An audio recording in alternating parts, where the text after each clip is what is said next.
So it's pouring down as usual, and we are on our way to Kjetil with some coins of bronze that we picked up the latest the couple of days.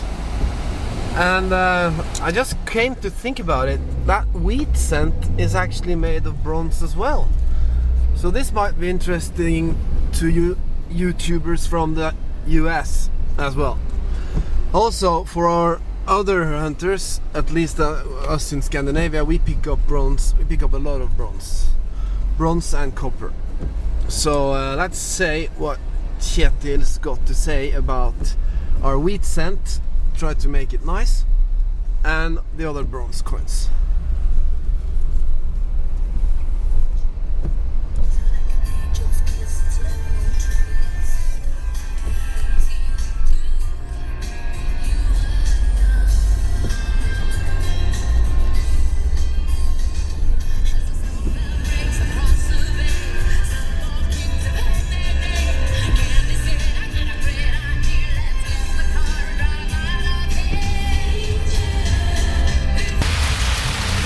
Man, it's pouring down. Let's get inside.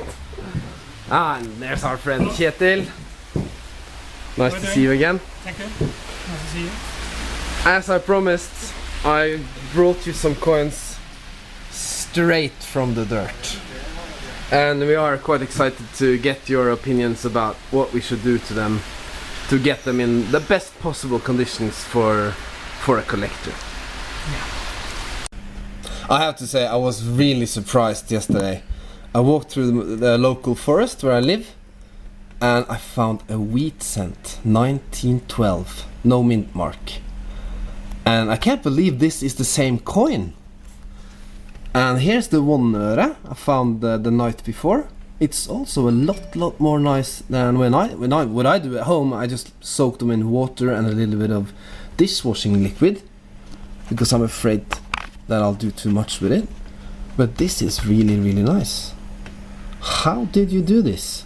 Well, I'll show you some tricks. Well, first I use just one bit of water. It's normal tap water. Mm-hmm. And then I add some lemon juice. Uh-huh. That's quite strong on coins. So I have to keep an eye on the coin all the time. And then I put in the coin. Okay. Like this. Just stir it around a little moment and just wait for 5 minutes, 10 minutes or something like that, and wait till it's become very well soaked. Will you see the color of the water changing as something comes off the coin, or is that a sign? Yeah, you will that if we leave this in for 3-4 hours, the water will become green. Uh-huh. Yeah, and don't drink it. Well, I'm famous for drinking a lot of stuff, but I'll try to keep myself away from it. That's good. And then after a little while, we just take a normal toothbrush, soft, and gently brush the coin. Don't use any force or something like that. Just use your fingers and a brush, and you see this details is becoming a lot more clear already. And this one came straight off the ground. Yes, this is a very nice coin. I think that is about it, yeah? That's all? Yeah, I think so. I think this is a good one. So how do you know when to stop? Well, that's come with practice. You have to destroy a lot of coins first, and then you find out exactly when you should stop. And you should stop when you're able to identify the coin. If you continue after that, you will probably destroy the coin. So now just take a cloth and dry it off.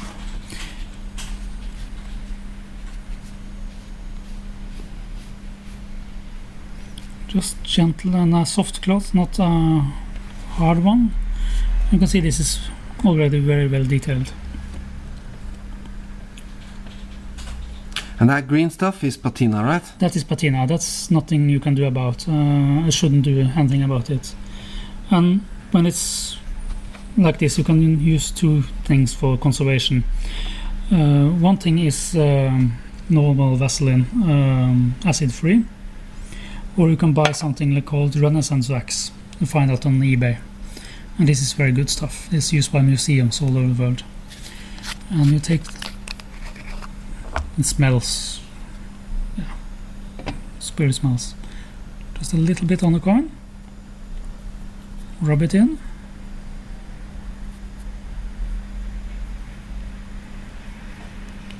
And then you let it dry for a couple of minutes.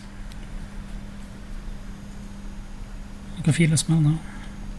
Well, luckily we haven't invented the smell through internet yet. No, it should be. It will come that, yeah. one day. One day. Google will give you a scent scent site or something. Scent site. Yeah.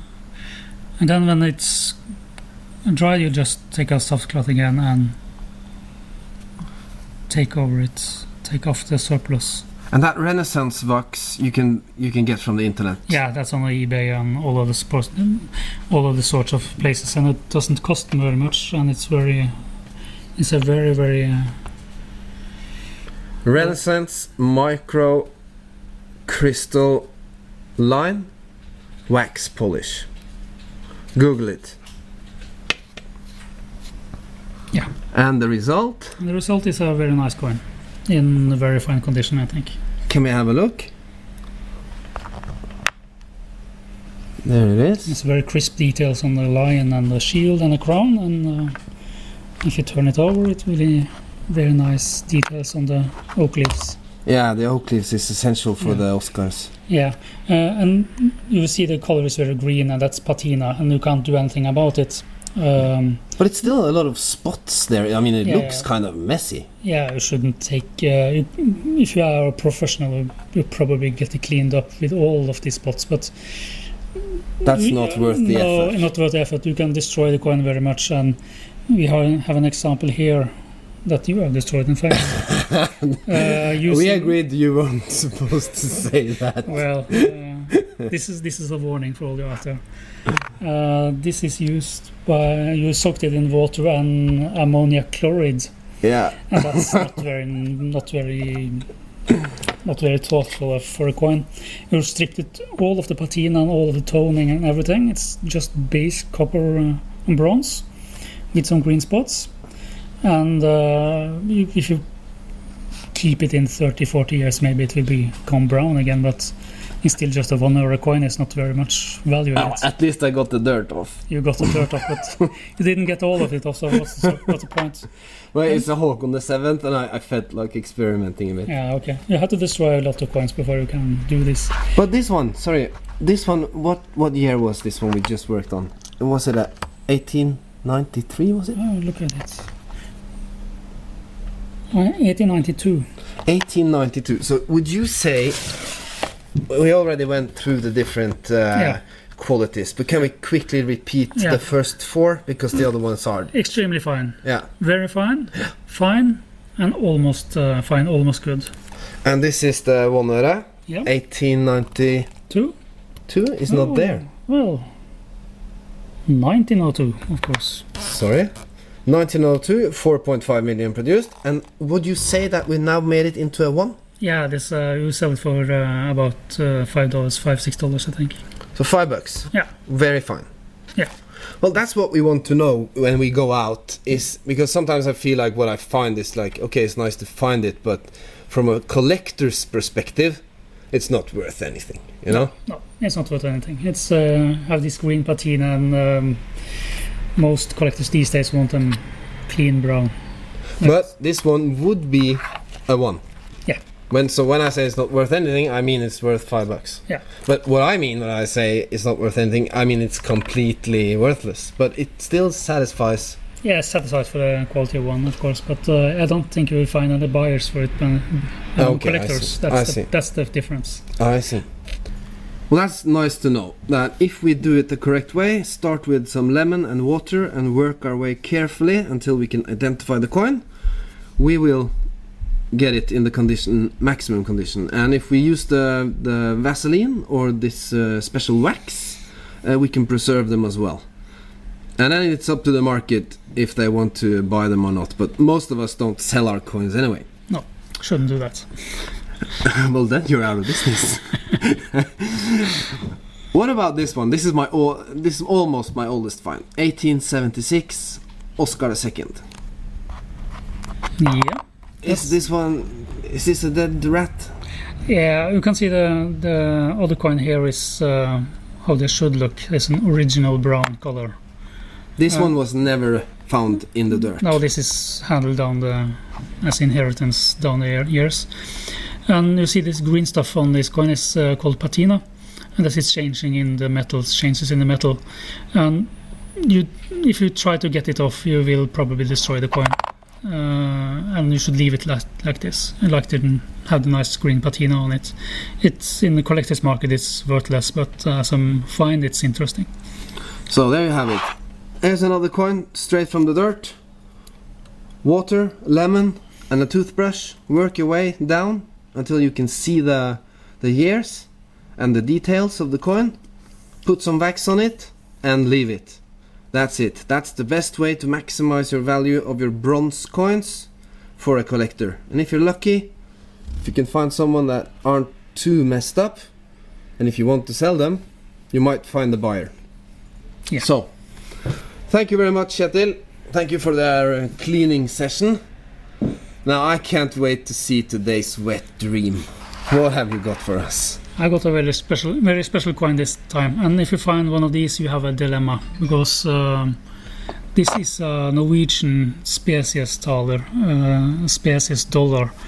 from 1635. So this is in fact younger than the house our shop is in. Exactly. Or about the same time. It's minted here in Oslo by the King Christian IV. He also refounded Oslo in the 1600s. So if you find a statue of him in the town, of course.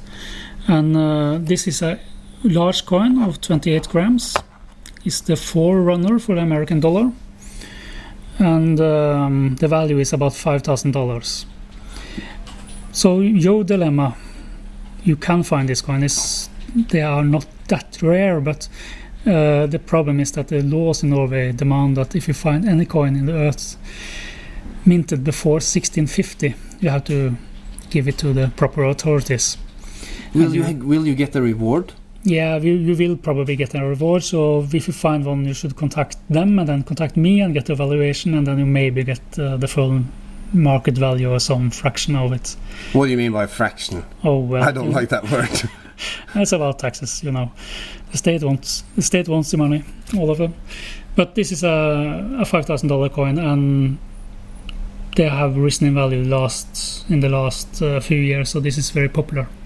And you see this proud Norwegian lion. Yeah. And in fact, some of these coins was exported to America by Norwegian immigrants during the 1800s. So I have proof that some of these coins, in fact, circulated as money in the United States in the 1800s. And that, if you find one in America, that's very nice. Yeah, I guess. And that's why Oslo, the capital of Norway, was called Christiania. Yeah. Because of Christian. Yes, he gave name to parts of the city. The old part still was named Oslo, as in the medieval ages and Viking ages. But the history is this is minted not far from here. It's minted down on the fortress, and they had some minting operations there some time. Started in 1628. After they found some silver on Kongsberg, another place in Norway. And dollar, that's where the word dollar originates from. Yes. Well, another nice visit at Kjetil's place. We learned how to clean some coins, and we got ourselves a wet dream. 30 grams of silver, $5,000. If you find one, you might have to, or you should, hand it in to the government. And that could be exciting to see what they will give you. And that's it. I think I know what I'll have to do. I have to go out in the forest and try to find this one. Yeah. Sure. And if any of you from the US find one, then you know what it is. Yeah, return it. Yeah, then you have to return it to the Norwegian government. Yeah, you can return it to us. Yeah, you know the address. Thanks a lot, Kjetil. Thanks a lot for giving us these lectures. I'm sure they are very appreciated. I'll go out in the forest and try to find some goodies. Maybe someone like that one. Yeah. See you. Bye.